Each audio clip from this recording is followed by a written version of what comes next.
Hello student, कैसे हैं आप लोग। मैं हूं Sunil sir, biology science teacher. आप सबों का यूट्यूब चैनल में स्वागत है।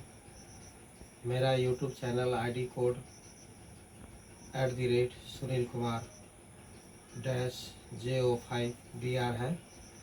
इस चैनल के माध्यम से मैं आप सबों के बीच बायोलॉजी क्लास दे रहा हूं। पिछले वीडियो में हम लोगों ने ह्यूमन डाइजेस्टिव सिस्टम के बारे में पढ़ा था। उसमें मैंने 2 स्टेप के बारे में बताया था। पहला इंगेशन के बारे में ही बताया था और फिगर सहित मैंने बताया। उसके बाद का जो स्टेप है वह है डाइजेशन यानी स्मॉल इंटेस्टाइन।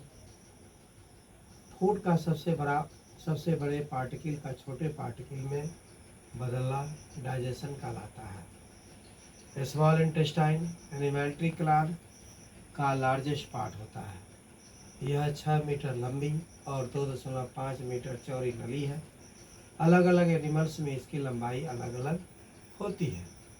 स्मॉल इंटेस्टाइन में भोजन का पाचन पूर्ण रूप से हो जाता है।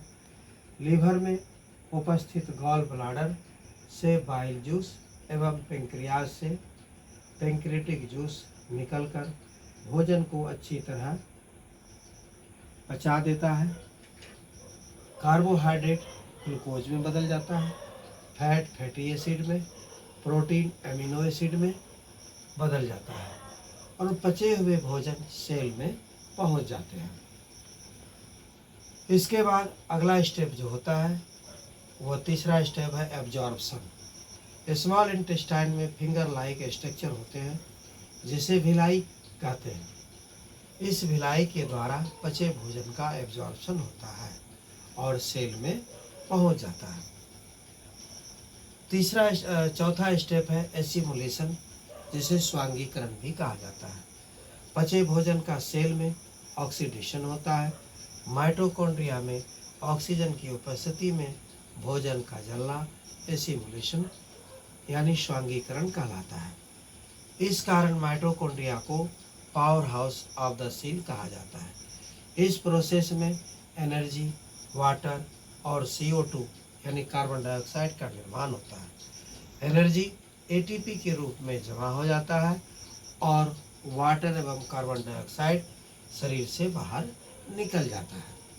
इसका शरीर में रहना जरूरी नहीं है, यह शरीर के लिए हानिकारक है। पांचवा स्टेप है डाइजेशन का। पांचवा स्टेप है एक्सक्रीशन, जिसे बहिष्करण भी कहते हैं। लार्ज इंटेस्टाइन लगभग 1.5 मीटर लंबी और मोटी नली होती है। इसमें अपच भोजन से वाटर एब्जॉर्ब कर लिया जाता है। जो भोजन अपशिष्ट पदार्थ के रूप में होते हैं उसमें वाटर आते हैं। वाटर का एब्जॉर्प्शन इस लार्ज इंटेस्टाइन के द्वारा कर लिया जाता है।